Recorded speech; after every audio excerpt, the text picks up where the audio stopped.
मरनाथा यीशु मसीह आने वाला है, यीशु मसीह आने वाला।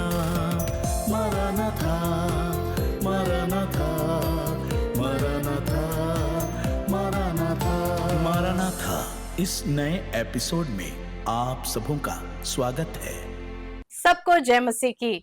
मारानाथा के इस प्रोग्राम में आप सबका स्वागत है। आज के मनन के लिए हम एक वचन पढ़ने जा रहे हैं। दूसरा शामुएल 24वां अध्याय उसका 24वां वचन। राजा ने अरोना से कहा, ऐसा नहीं, मैं ये वस्तुएं तुझसे अवश्य दाम देकर लूंगा। मैं अपने परमेश्वर यहोवा को सेंत मेंत के होमबलि नहीं चढ़ाने का। सो दाऊद ने खलिहान और बैलों को चांदी के 50 शेकेल में मोल लिया। मैं अपने परमेश्वर को बलिदान सेंत मेंत नहीं चढ़ाऊंगा। मैं अपने परमेश्वर की आराधना ऐसा नहीं करूंगा जिसमें मुझे कोई मूल्य ना हो। यह भाग हम जब पढ़ते समय दूसरा शामुएल 24वें अध्याय में इस बात का जिक्र है जहां पर दाऊद से एक भारी गुनाह हो गया। उसके कार्यकाल में उसको परमेश्वर ने दिए हुए आशीषों को, उसकी सेना, उसकी काबिलियत, वो गिनती करने लगा जो परमेश्वर की दृष्टि में बुरा था। इसका परिणाम यह हुआ कि परमेश्वर क्रोधित हुआ और इस्राएल के ऊपर उस बात का सजा वहां पर दिया गया। जब हम इन बातों को पढ़ते हैं तब परमेश्वर का भविष्यवक्ता गाद आकर दाऊद को कहता है कि अब तू एक बलिवेदी बना और परमेश्वर से अपने गलती का जब तू क्षमा मांगेगा, परमेश्वर का क्रोध इस्राएल के ऊपर से दूर हो जाएगा। यह बात बोलते समय परमेश्वर का दूत और दाऊद अराना नामक एक व्यक्ति के खलिहान में खड़े हैं। वहां पर दाऊद को एक वेदी बनाना है। अगर हम दूसरा शामुएल 24वां अध्याय के उसके आगे के वचनों में पढ़ते हैं तो हम पढ़ते हैं अरौना ने अपने खेत का जगह, अपने हर सामग्री, बलिवेदी बनाने के लिए लकड़ियां और बलिवेदी का पशु, सब कुछ उसे मुफ्त में देना चाहा। क्योंकि याद रखें, दाऊद उस जगह का राजा है और अरौना एक आम नागरिक। लेकिन दाऊद की यह बात हमें ध्यान देने वाली है। जब वो परमेश्वर की आराधना करने के लिए तैयार होता है तो जो मुफ्त मिलने वाली चीजें हैं, सेंत मेंत मिलने वाली चीजें हैं, जिसका उसे कुछ खर्च नहीं हुआ, वो नहीं लेकर परमेश्वर के लिए कहता है कि मैं परमेश्वर की आराधना बिना कुछ मूल्य से नहीं चढ़ाऊंगा। इंग्लिश में यह वचन इस प्रकार से है, I insist on paying a price. I will not sacrifice to the Lord my God burnt offerings that cost me nothing. परमेश्वर की मैं आराधना ऐसा नहीं करूंगा जो मुझे कुछ भी मूल्य नहीं है।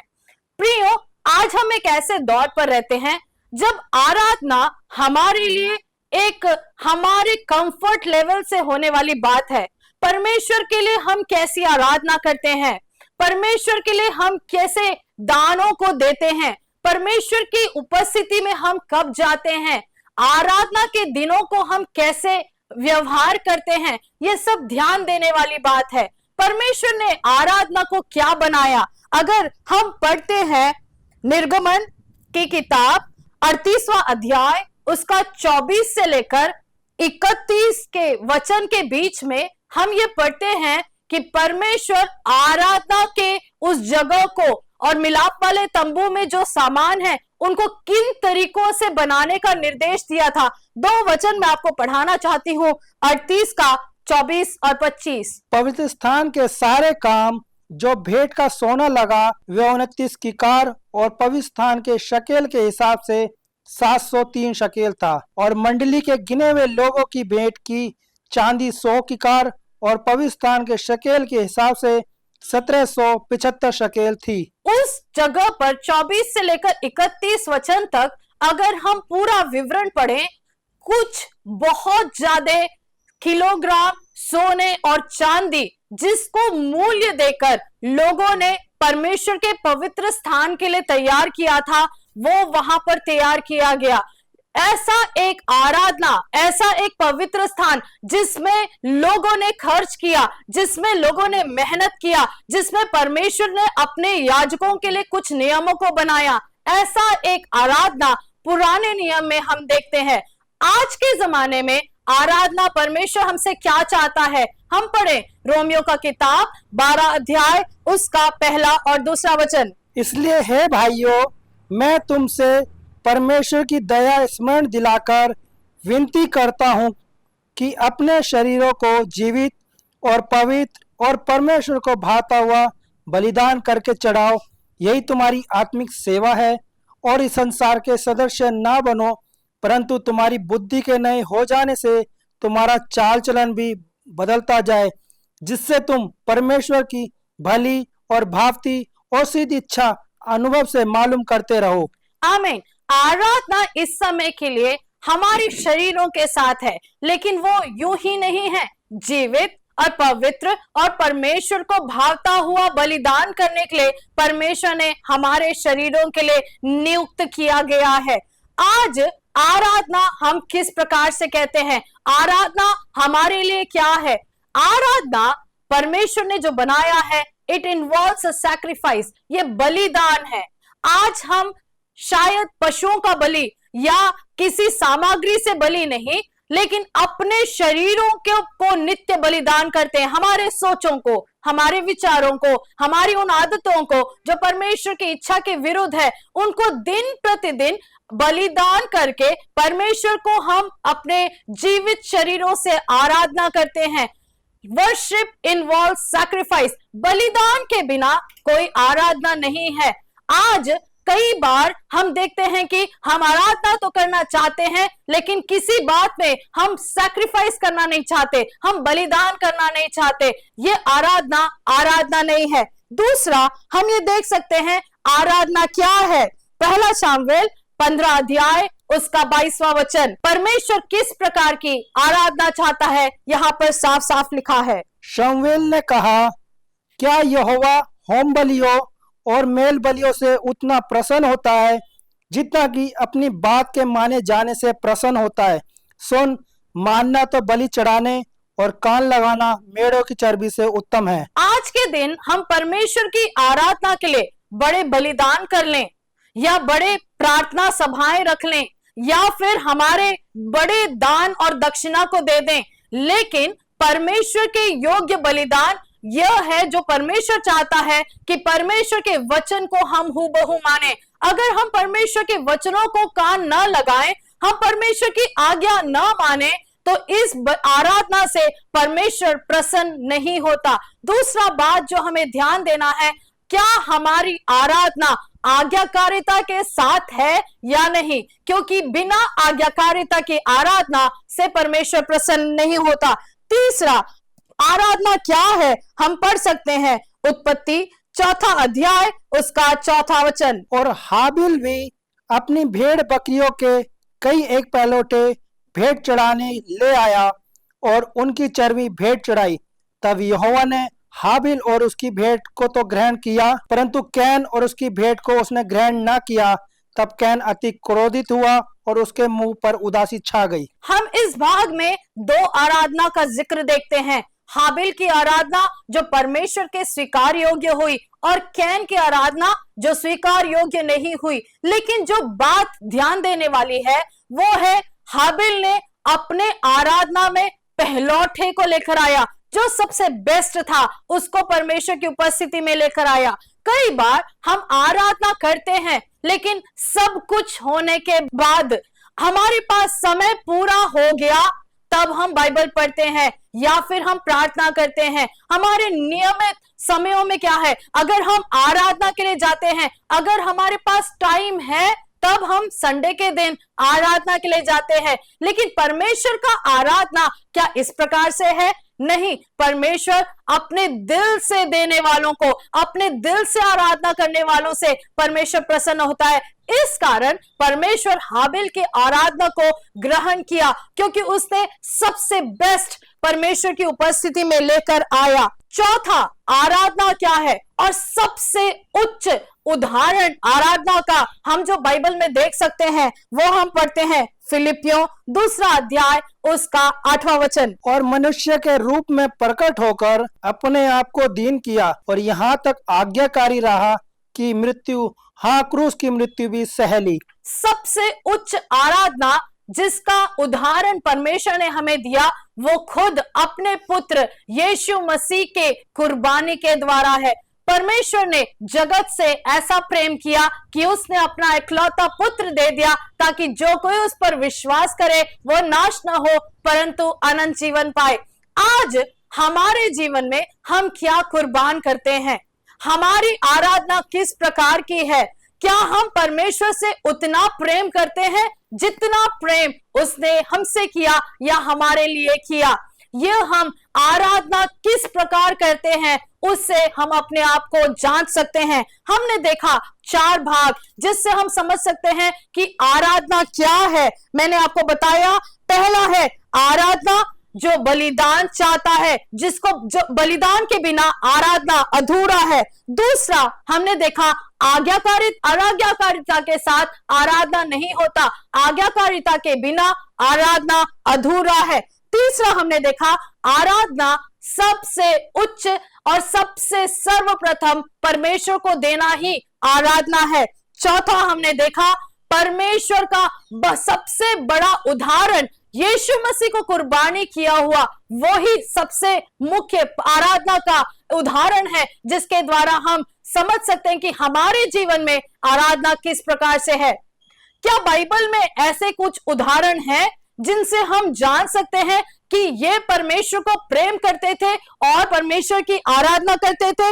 हम जल्दी से निकालें पहला शमूएल का किताब 12 अध्याय उसका 18 और 19वां वचन। परंतु शमूएल जो बालक था सन्नी का एदोब पहने यहोवा के सामने सेवा टहल किया करता था और उसकी माता प्रतिवर्ष उसके लिए एक छोटा सा बागा बनाकर जब अपने पति के संग प्रतिवर्ष की मेल बलि चढ़ाने आती तब बागे और उसके पास लाया करती थी। हम यहाँ पर हन्ना की आराधना देख रहे हैं। आप जानते हैं, अगर आपने पहला शमूएल का किताब पढ़ा है तो हम जानते हैं शुरुआत ही एक बांझ औरत से होता है जिसका नाम हन्ना है, जिसके जीवन में बहुत सारे परेशानी है, उसके जीवन में कोई संतान नहीं है और वो परमेश्वर की उपस्थिति में टूटकर परमेश्वर से मांगती है कि परमेश्वर अगर आप मुझे एक संतान देते हैं तो उसे मैं आपके उपस्थिति में आगे मैं आपके लिए समर्पित करूंगी। परमेश्वर ने उसकी प्रार्थना का उत्तर दे दिया।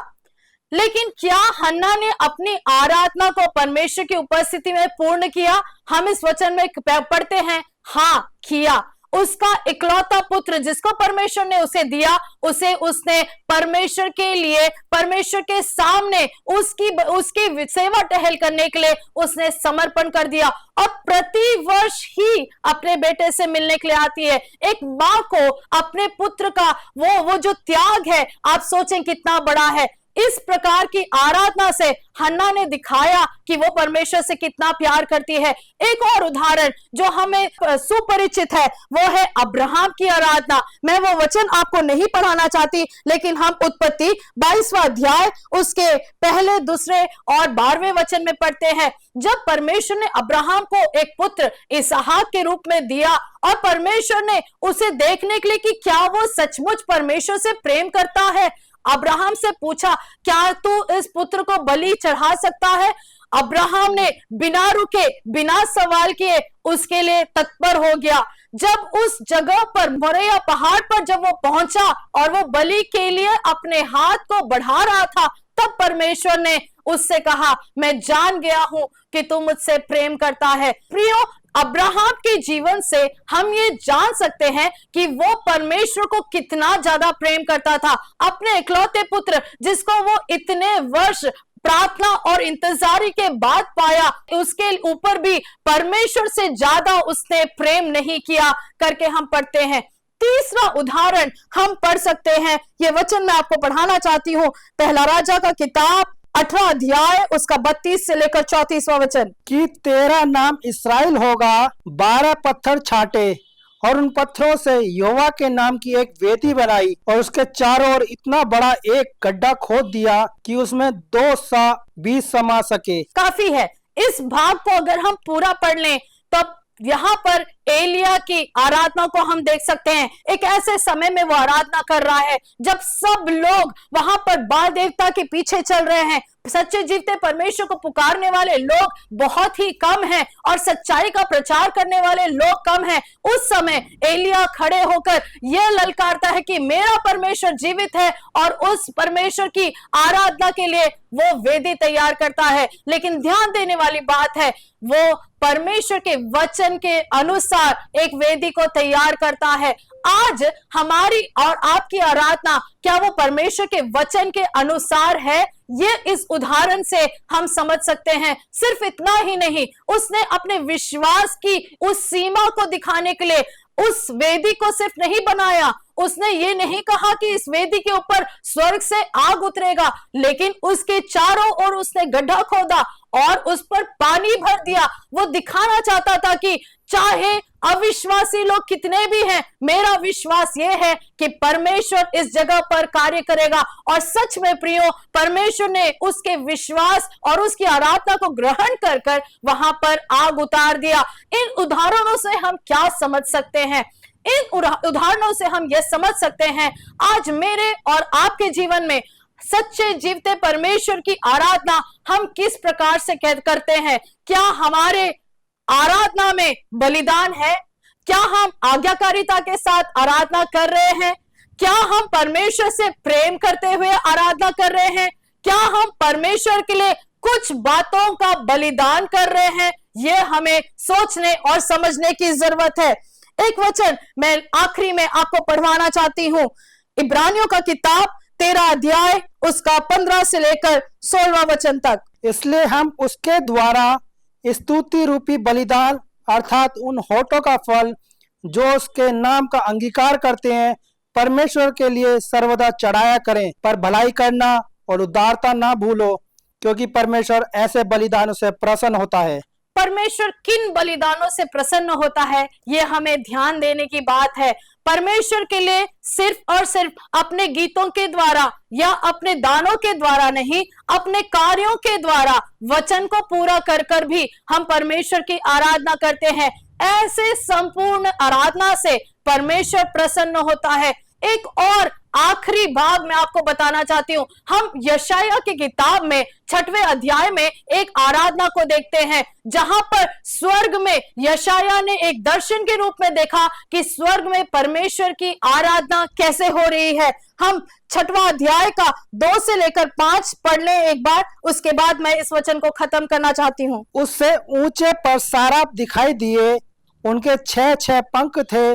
2 पंखों से वे अपने मुंह को ढांपे थे और 2 से अपने पांवों को और 2 से उड़ रहे थे। और वे एक दूसरे से पुकार पुकार कर कह रहे थे, सेनाओं का यहोवा पवित्र पवित्र पवित्र है, सारी पृथ्वी उसके तेज से भरपूर है। और 6वां वचन भी पढ़ लें। तब एक साराप हाथ में अंगारा लिए हुए, जिसे उसने चिमटे से वेदी पर से उठा लिया था, मेरे पास उड़कर आया और उसने उससे मेरे मुंह को छूकर कहा, देख, इसने तेरे होठों को छू लिया है, इसलिए तेरा अधर्म दूर हो गया और तेरे पाप क्षमा हो गए।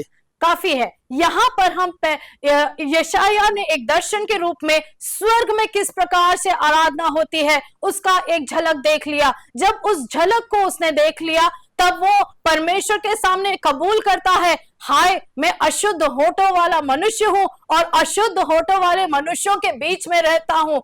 ऐसा अंगीकार करने के लिए उस दर्शन को उसने देख लिया। सच में प्रियो, आज जो हम परमेश्वर की आराधना करते हैं, स्वर्ग में हमसे ज्यादा युगान युग से आराधना होती आई है, जो आज भी कंटिन्यू हो रही है, जो आज भी चल रही है। परमेश्वर की आराधना पवित्रता के साथ सारा स्वर्गदूत की उस झुंड पूरे लगातार करते जा रहे हैं। सेनाओं का यहोवा पवित्र पवित्र पवित्र, सारी पृथ्वी उसकी तेज से भरपूर है।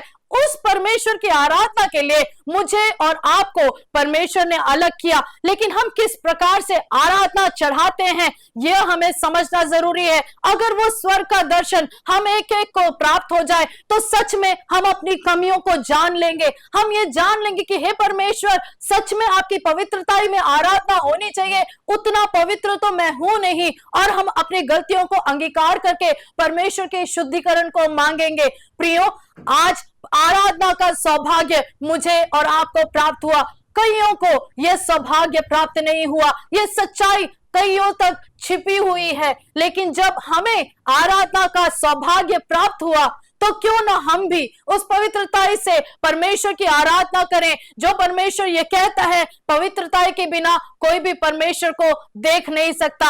आइए परमेश्वर की उपस्थिति में जैसा परमेश्वर आराधना चाहता है, रोमियो 12 अध्याय उसके पहले वचन के समान अपने शरीरों को जीवित और पवित्र और परमेश्वर को भावता हुआ बलिदान करके नित्य चढ़ाएं। परमेश्वर की उपस्थिति में जो आराधना का सौभाग्य मिला है, उस सौभाग्य को जाने और दाऊद के समान कहें कि मैं ऐसी आराधना कभी नहीं करूंगा जो मुझे कोई मूल्य का नहीं है। हाँ, चाहे मुझे कुछ बलिदान करना पड़े, कुछ आदतों को छोड़ना पड़े, कुछ बातों का त्याग करना पड़े, तब भी मैं उस आराधना को दूंगा, क्योंकि वो परमेश्वर ने मुझसे भी उतना ज्यादा प्रेम किया है। अपने आप को फिर एक बार परमेश्वर की उपस्थिति में समर्पित करें, नए सिरे से परमेश्वर की सच्ची आराधना के लिए अपने आप को तैयार करें। आइए हम प्रार्थना करें। धन्यवाद करते हैं परमेश्वर प्रभु जी, आपकी उपस्थिति में फिर एक बार आते हैं। परमेश्वर प्रभु जी, आपकी आराधना क्या है यह समझने के लिए आपने हमें सहायता किया। परमेश्वर, बाइबल के उस पूर्व के लोग जो सबसे सच्चे जीवन से और अपने जीवन से सच्चाई से आपको प्रेम करते थे, उन्होंने किस प्रकार की आराधना किया वो हमने देखा। परमेश्वर, कई बार परमेश्वर हमारे जीवनों में हम उस प्रकार से आराधना नहीं कर पाते, अपने जीवनों में गलतियों को छोड़ नहीं पाते। परमेश्वर, आपसे प्रेम करते हुए हम आराधना नहीं कर पाते, अपने जीवनों में कुछ भी बलिदान किए बिना हम आराधना नहीं कर पाते। परमेश्वर प्रभु जी, हमारी गलतियों को क्षमा करें। प्रभु जी, जैसे दाऊद ने कहा वैसे हमें भी कहने के लिए आप सहायता करें। मैं अपने परमेश्वर की आराधना बिना कुछ मूल्य के नहीं करूंगा। परमेश्वर, होने पाए हम एक जन अपने जीवित शरीरों को जीवित और पवित्र और परमेश्वर को भावता हुआ बलिदान करके नित्य आपकी आराधना, आपने जितना दिन हमें इस भूमि पर दिया है आपको करने के लिए सहायता करें। नए डेडिकेशंस के लिए धन्यवाद, जिन्होंने अपने आप को समर्पण किया उनको धन्यवाद, उनको और अधिक आशीष करें। परमेश्वर, आप सबको आशीष करते हैं, इसलिए आपका धन्यवाद, आदर महिमा आपको देते हैं। प्रार्थना उद्धार करता यीशु मसीह के पवित्र नाम से मांगते हैं, आमीन। परमेश्वर इन वचन के द्वारा आप सबको आशीष करे। जय मसीह की। जय मसीह की। हमारे हार्वेस्ट टीवी के सभी प्रेक्षकों को हमारा प्रेम भरा नमस्कार। आपने अभी हमारा मारानाथा का जो संदेश सुना था, मैं विश्वास करती हूँ ये आपके जीवन के हर क्षेत्र में ये आशीष का कारण बनेगा। Hallelujah, praise Lord. आपका कोई भी विषय, इस मामले में कोई भी विषय क्यों ना हो, आप हमसे संपर्क कर सकते हैं। अगर आपका प्रार्थना का कोई भी विषय होगा, व्यक्तिगत विषय हो या पारिवारिक विषय हो, या आप अपने बच्चों के बारे में चिंतित हो, हालेलुया, आप हमसे संपर्क कर सकते हैं। आपको कोई ऐसा बीमारी हो जो लाइलाज है, आप हमसे संपर्क कर सकते हैं। हम आपके लिए प्रार्थना करेंगे। हमारा प्रार्थना ग्रुप सदैव आपके विषयों के लिए प्रार्थना करने के लिए तत्पर रहेगा, और आप भी हमारी इस मारानाथा सेवकाई के लिए जरूर प्रार्थना करेंगे। जय मसीह की। मारानाथा।